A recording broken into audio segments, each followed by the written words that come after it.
popcorn! Get your popcorn here as we go over Sportsball collectibles!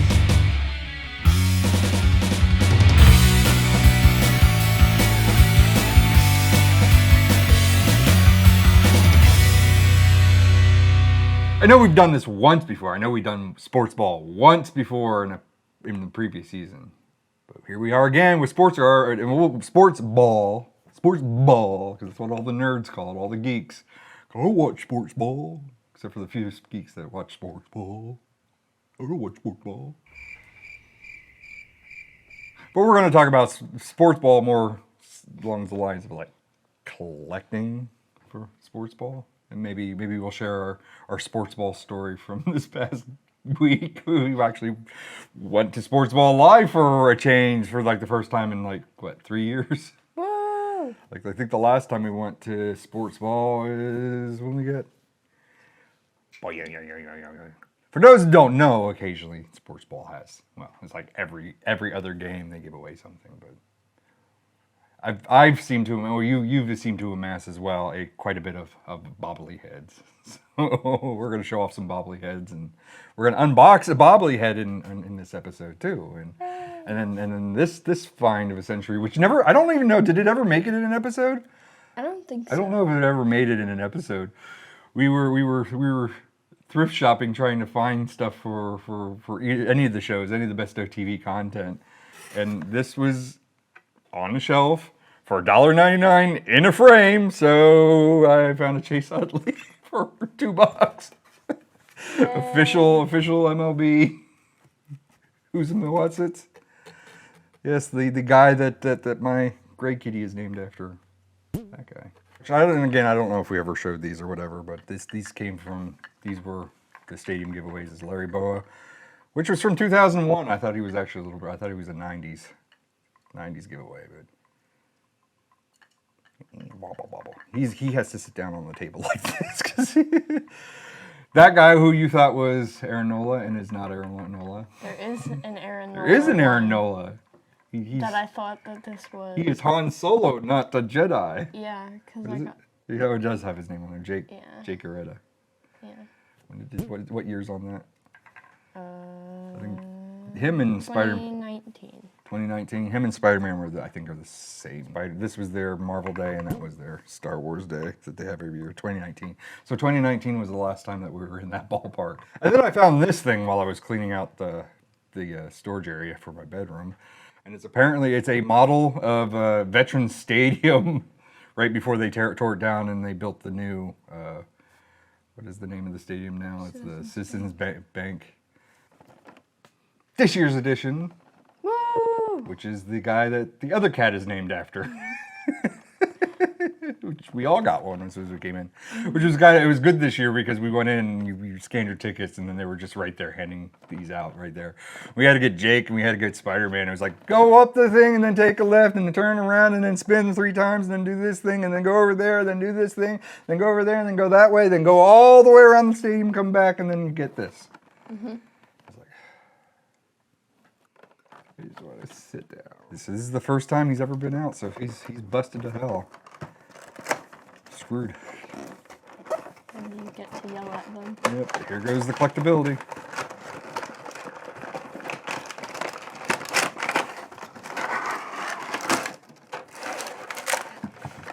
I will not be home. No, don't throw it. There's this side, the baby blues. And there's this side with their whites and blues, and this side with the pinstripes. This came separate. I'm starting to pull a Rylie here. I'm doing this Oscar. That's a you thing now. I don't do that anymore. This came separate, so this is not busted. This is actually how he arrived. I'm assuming so that he doesn't break in the. There we go.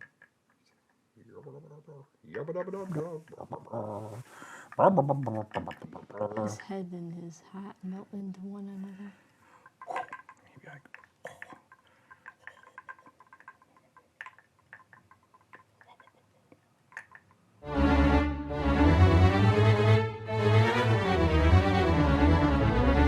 20. Wait a minute. 2020. Uh-oh. He has 2020 They on were him. planning to sell these in 2020. He was probably going to be a giveaway in 2020, and he. Which means there might be another bobblehead coming out this year. I might have to go and check it out. Yeah.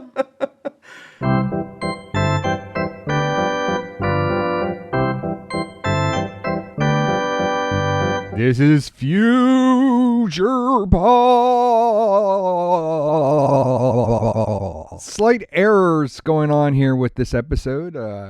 This episode originally aired on Twitch in 2022, and apparently I had some miking issues. I believe it was just my mic and not Riley's mic, and it just gets worse throughout the episode. I did the best I could just to keep the unboxing, and just kind of went with the flow and kind of ignored the glitchiness of the audio.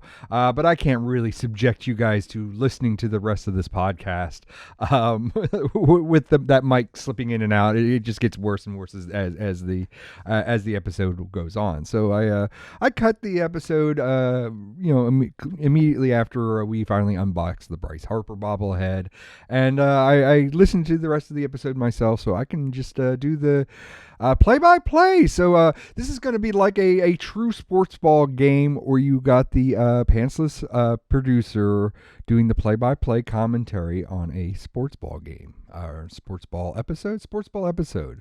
Riley and I had recently gone to a sports ball game where we had gotten that bobblehead, and we had brought in some other peoples with us. You may have recall, or you may have seen some episodes, or you may not even know this at all. But we have the other producer Paul with us.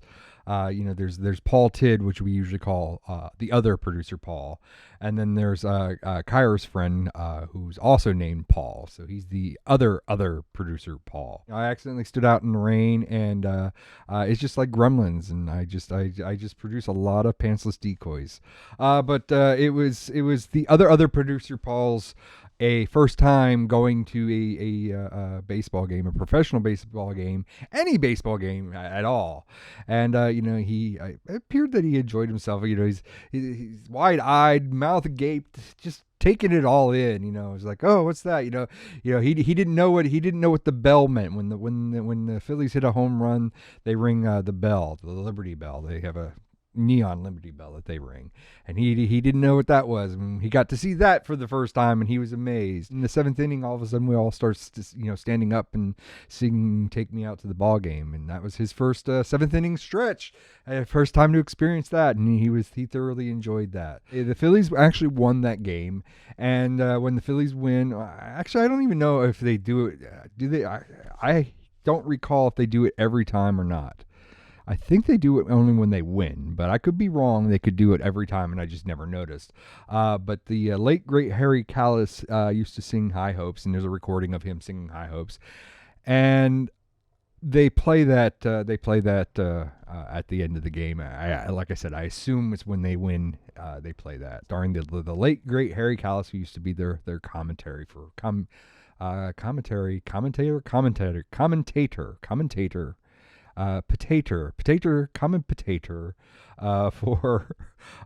for many years. I actually have a video that I had produced that actually has Harry Callis, a little bit of Harry Callis speaking, and I believe. Oh, hold please. Please hold the line. Sorry, I had to verify this story before I just went out there and blurted something out as not being correct. Possibly not being correct and claiming it's correct, but it is correct. It is correct. The thing that I was going to say is that Harry Callis was also the well-known voice for NFL films. He did a lot of like he's that deep gravelly voice that you hear for a lot of like the inside the NFL. So if you watch a lot of the football, sports ball, if you watch a lot of like the old football, sports ball stuff, the NFL films, like that's the stuff that's like was on VHS or DVD or whatever. It's usually Harry Callis that's providing the voiceover for that work. So yeah, we talked about that, and we talked about and he got to see on the jumbotron Harry Callis singing High Hopes for their a win. And I go on to say, because it used to be a thing for the longest time, and it went back. I recall going back, even back in like the 80s, going to the Phillies games. If anybody's from Pennsylvania in there, they know the Philadelphia teams. It's the great Mike Schmidt, Mike Schmidt, and Pete Rose. Were big players in the 80s, and then up through the 90s were with like John Kruk and the rest of them, all the way up. All the way up current. I mean, I know in the original video, I kind of talk about where it's like I don't really watch like from game to game to game to game. A lot of my enjoyment of sportsball baseball is actually going to the live games and watching it. It's kind of boring to watch on TV, to tell you the truth. However, post-pandemic, once the pandemic hit and there was like really nothing else to do, I've watched a lot of baseball ever since. Even up to yesterday. Yesterday I didn't watch baseball. I listened to the game on their app. I can recall, and I don't know how much of this is actually true, but it's a childhood memory, a childhood all the way up to adulthood, that I can pretty much recall that every game that I've ever gone to at the stadiums, in Philadelphia, the Phillies have lost, and I think like now I'm in my 40s, and I think I've officially been to 3 games that they've won. And if Rylie were here, and in the original take, in the original video, Rylie had laid claim that she's the one that broke that streak. That when I started bringing her, she has since been to like I think she's been to 3 games that they won, or she's been to 2 of the games that they've won. I think I was to 1 game without her, and they'd won. So she had been to majority of those games. She's been to the winning games. Her memories are different than her dad's. She got better Phillies memories than her dad. One of the first game, it's not the first game that she's been to, but one of the first games that she was to was, I think it was the Cardinals versus the Phillies, of course. And we got there fairly early. We were in the outfield, and one of the Cardinals players called Rylie out, and she was little. She was really little at that time, and they had called her out and said, this ball's for you. And he was just calling up to the stands because he wasn't sure if she was going to be able to catch it, but he kept pointing at her. He says, this ball goes to her. Make sure this ball goes to her. This goes to her. And they threw it up, and, everybody made sure that Rylie got a game ball.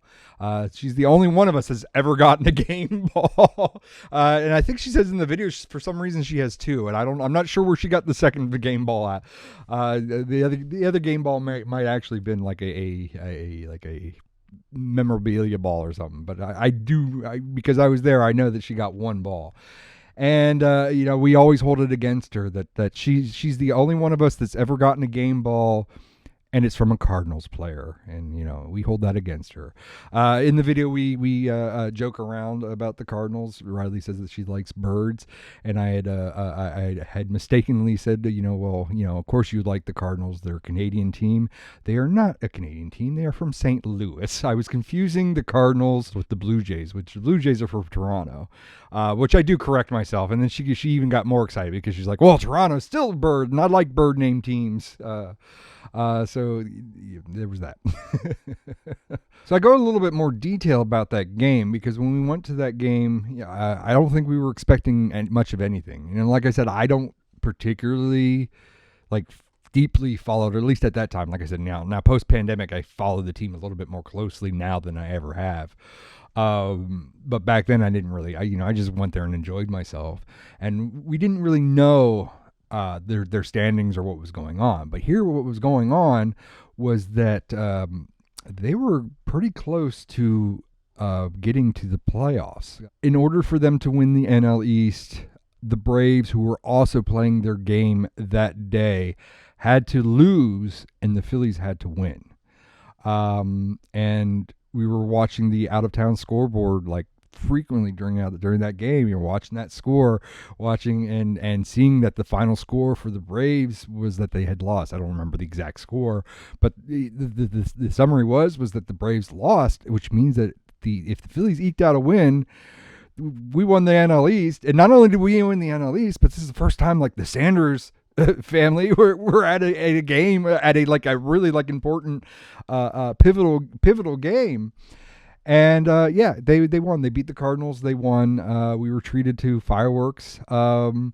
Everybody has. I don't recall if I think Kyra went with us too. I think it was my mom, myself, Rylie, and Kyra. I don't know if their mom went with either. I don't think their mom went with. You go to exit, and all of a sudden they have these NL East merchandise. They have the hats and the shirts and everything else. We all have. I think that both the girls, both Rylie and Kyra, have an NL East shirt. We got their mom an NL East championship shirt, and I think I have a shirt and a hat, which I used to wear all the time, but then it just kind of gets it becomes weird. It's like I don't really want the hat to get ruined because I just start sweating and then the hat gets kind of funky. So the hat spends a lot of time in seclusion. After a time, it's fine to wear it maybe like close to when they won, but it just kind of gets weird when you start wearing it past that time. I don't know. Maybe that's just a me thing. Is that just a me thing? Comment where you can comment about that too as well. So yeah, we talked about that game. We talked about experiencing a huge pivotal win for the team that we're not expecting at all. After that, we were talking about more experiences during that time. Like I said, we tried to provide commentary right after we had gone there. It's pretty much like if we went to a movie. We try to provide that commentary right as soon as possible, right after the movie. It was kind of hard to provide commentary for the game when majority of the time your commentary for the game is that you're people watching. You're watching all the people around you and what they're doing and what's going on. And there was one guy who had bought a shirt. He had gone to the shop, and the shop they had all these shirts on clearance. I seem to recall that I was considering, because they had some shirts on. Not just a shirt, but a jersey, which I don't own a jersey. I was considering buying a jersey, but they didn't have any of the players that I was looking for. So I kind of they had players that I was looking for, but the ones that were on sale weren't the players that I was looking for. So I kind of passed on it. Not to mention I was also on a journey to buy a new hat. The hat I believe that I'm wearing in the video. Let me skip back here quick. Yeah, the hat that I'm wearing in the video is the hat that I purchased at the game, and the hat that Riley's wearing we also purchased. I believe we purchased that at the game as well. I normally wear a white Phillies hat. I usually cycle through different hats per season. But I have a white one, and when I wear it, because it's white, it got funky, it got brown. It was gross.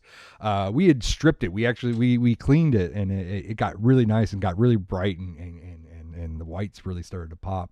It was reaching disgusting levels. So I wanted a darker hat that if I wear this out in the sun, it doesn't show off as much as the dinginess. And then the white hat I just occasionally wear. So I cycle through that, and I think if we go to a game this year in 2023, I probably will get another hat and just cycle through another hat, have another hat to switch up on. I used to actually wear a different type of hat depending on the season, the Sportsball season. I don't know if hockey is considered Sportsball, but usually during the winter I would wear a Flyers hat, and my Flyers hat has gone missing for the last several years. I don't know where it's at. So now I just cycle between the white hat and the red hat. Unless I'm on camera, and then I wear the geek centric hats. Or if I'm in public now, most of the time I wear the Marvel hat that Rylie got me when she went to Disney. Where was I? I went way far off. Anyway, they were doing discounts at the store. One of the guys that was sitting near us had gotten a Reese Hoskins T-shirt and I misquoted. I said $20, and Rylie corrected me and said, it was 10. He had gotten a Reese Hoskins T-shirt for $10.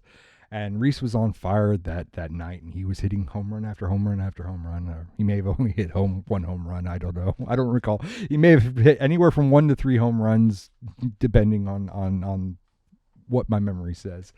And that guy just kept saying, Reese is doing this. Reese did this because I bought this shirt on clearance. That you can thank me. Reese is on fire because I bought this $10 shirt. And I go on to joke on camera where I was like, yeah, and I'm sure that Reese, he was kissing his fingers and pointing at the guy, going, yeah, thank you, thanks for that $10. I can finally feed my family. Thank you. This is for you, buddy. And then the other final story that I shared was that I guess basically you had like that Pantsless Producer Paul becoming an asshole. I think this was the first time that we were to the stadium since the pandemic. So we hadn't gone. Obviously, you couldn't go during the pandemic, and so this was like our first game in maybe 3 years that we've actually been to. And we had, everybody, like I said, the other producer Paul, the other producer Paul, he had a little bit of a budget that he wanted to get. I think he wanted a t-shirt, and Kyra wanted another t-shirt, and I was on a quest for a new hat, and Rylie wanted to, I think she wanted a hat as well. So she got her blue jean hat. But we were like making our way around the outside of the stadium, and there just happened to be there just wasn't a lot of like extra vendors. Usually there's a lot of like little small shops that you go to along the way, and there really wasn't much of that, whether that's a pandemic related thing or not. That they kind of were, I don't know, I don't want to say non-existent. They just weren't open. Maybe they didn't. Maybe again, it might be a pandemic thing. Might have been understaffed. I don't know. But we ended up going to the big store that was like it was across from where we were sitting. And I walked by and I just saw that there was these stanchions where you queue up. If you were Britain, you would get in the queue. If you're in America, you get in line. And when I walked by, like, oh, this is the store that we wanted to go to, and I immediately went in line. I immediately got at the end of the line. Well, what I didn't realize was that what I perceived was the end of the line, because everybody was weaved in and out through the stanchions. I got to the end of the line. What I didn't know was that there was a huge gap at the end of the line, I guess, to let people walk by, get through that needed to get through, and then the line continued, a few steps over. So I just gotten in line, and this guy just starts yelling at me. Oh, you're rude. You know how rude you are. You're a butter. You're a butter. You're rude. You butted. Just making a big deal about the fact that I just did this thing. I don't want to say I was being shitty or whatever, but I was just like, yeah, okay, buddy. I was just like, whatever, buddy. That's fine. And eventually, like I said, we were in line, and we were getting yelled at by this drunkard who's calling us a butter, and and Polly and Kyra had actually gotten at the end of the line because they're not a butter and an asshole like their father. So like Rylie and I just stepped to the side. We were within the stanchions, but we just stepped to the side and just let everybody pass us until we caught up with Rylie and Kyra. And this guy who just couldn't let it go was just like, oh, you're doing the right thing. You're doing the right thing. You were in the wrong here. You're doing the right thing. And it's just like, give it up, dude. Give it up. Like Rylie and I were just kind of like making fun of him for the rest of the day. It's like, I was like, I get it. All right, I'm an asshole. Whatever. I butted in front of five whole people. Oh, damn me or whatever. And it's like, yeah, I probably would have let them go ahead anyway once I assessed the situation, because what the situation was that they were only allowing so many people into the building because of the quarantine or the pandemic protocols. So I would have probably just stepped to the side anyway. But it's just it's just the heckles are up. It went through. We had bought our stuff, and we had managed to finish shopping, and we were on our way out.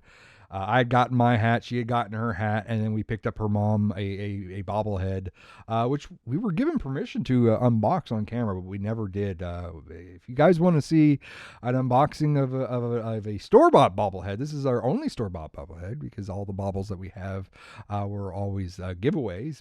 But we had gotten our purchases, and we were waiting outside for Kyra to come through, and we're watching this guy, and he came. He never bought anything. Like, he threw such a fit about us butting and everything else.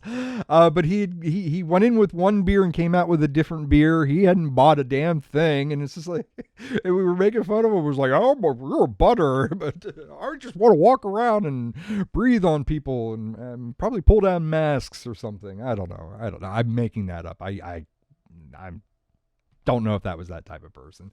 But we really had a great time out. Rylie had a great time. Paulie and Kyra had a great time. Their mother had a great time. So we all enjoyed our day at the park. This would be future information, but I guess I've been feeding you guys future information that wouldn't have been in the 2002 release. And I know I'm editing this backwards and reinserting this back on the date that it should have been released, but we're planning on at least one more game. We'll probably have another bobblehead, I believe, because I think we're looking at we usually go to Star Wars Night, which is always Star Wars Night has a bobblehead, which is a Star Wars themed one. If you guys want to see an unboxing, it won't be on a BestowCast. It will be on the Bestow TV YouTubes. I have learned my lesson. I will never do an unboxing on a podcast, especially one that I expect to be more listened to than seen. But we will do an unboxing if there's enough requests to see that figure. That was pretty much the end. I guess the only other thing that I could recreate from the video was that Rylie said that she wanted to fight that guy, and I did this thing where I was like, Rylie, and I had the camera zoomed up on me so you could just see my hands just out of the camera slapping myself in the face, and I was like, Rylie, beat up on him, not me, you're hitting the wrong person. And then we went out. That was the episode. I'm sorry I had to do the play-by-play. I didn't want to subject you guys to the awful audio. So thank you very much for sticking with us for this other catch-up episode, and I will catch you next week. Bye-bye. Whoop, there goes another rubber tree. Up there goes another rubber tree. Whoop, there goes another rubber tree plant.